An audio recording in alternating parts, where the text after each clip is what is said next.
अमरावतीमध्ये महानगरपालिका निवडणुकीसाठी भारतीय जनता पक्ष आणि रवी राणा यांच्यात युवा स्वाभिमान पक्षाची युती आहे।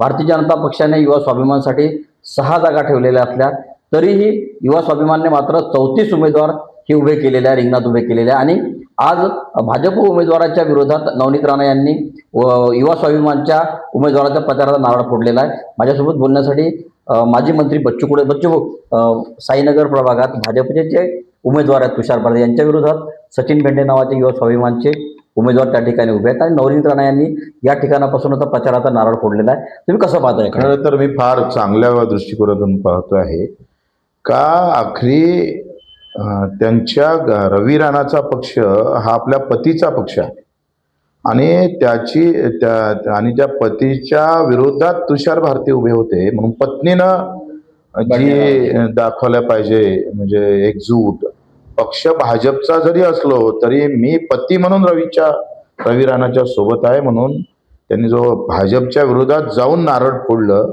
एका इकडे हिंदू शरणी म्हणून त्यांच्याकडे पाहिलं जातं आणि दुसरीकडे भाजपच्या विरोधात ते नारळ फोडतात आणि त्यांचं भाजपला अंगावर घेण्याची ताकद ठेवतंय आणि फक्त पतीसाठी पतीच्या पक्षासाठी।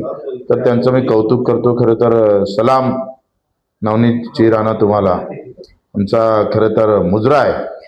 नुकतेच पक्षाचे नेते बावनकुळे जे आहेत ते येऊन गेले रवी राणा यांच्या घरी आणि त्यांनी काही जागा मागे घेण्याची त्यांना विनंती केली होती। मात्र असं असताना देखील रवी राणा यांच्या 34 जागा रिंगणात आहे, याचा फटका भाजपला बसू शकतो का? नाही, रवी राणाचं कौतुक यावरनं मी पहिल्यांदा कौतुक करतो बरं। म्हणजे स्वाभिमान जो म्हणतो ना, रवी राणानं जो जिवंत ठेवला का 6 भाजपला घेऊन लढायचं आणि 34 ठिकाणी स्वाभिमानाला उभं करायचं। म्हणजे इथं तुम्ही लक्षात घ्या का केंद्रात ज्याचं राज्य आहे आणि राज्यात ज्यांचं राज्य आहे त्याला खिशात ठेवण्याचं काम रवी राणानं केलं। म्हणजे मानावं लागेल, हम तो टाली बजाएंगे रवी राणा के लिए, ये बोलते स्वाभिमान का। भाजपचे आमचे इथं अचरपूरले 4 भाजपचे नगरसेवक स्वाभिमाननं पाडले आणि तरी सुद्धा भाजपवाले शब्द बोलू शकत नाही। ही ताकद रवी राणाची आहे, त्या ताकदीला आमचा सलाम आहे बिलकुल। तर त्यांनी पुन्हा दाखवून दिलं का हे स्वाभिमान पार्टी आहे, भाजपची झुकणेवाली नाही आहे। भाजप तर खिशातली पार्टी आहे रवी राणाच्या। म्हणजे एका अमरावती जिल्ह्यासाठी ही कौतुकाची गौरवाची गोष्ट आहे का अमरावती जिल्ह्यातला एक जिल्ह्यापुरता शहरातला एक पार्टी स्वाभिमान पार्टी बीजेपीला उरून पुरतं, याचा आम्हाला फार अभिमान वाटतं आणि म्हणून त्यांचं कौतुक करतो।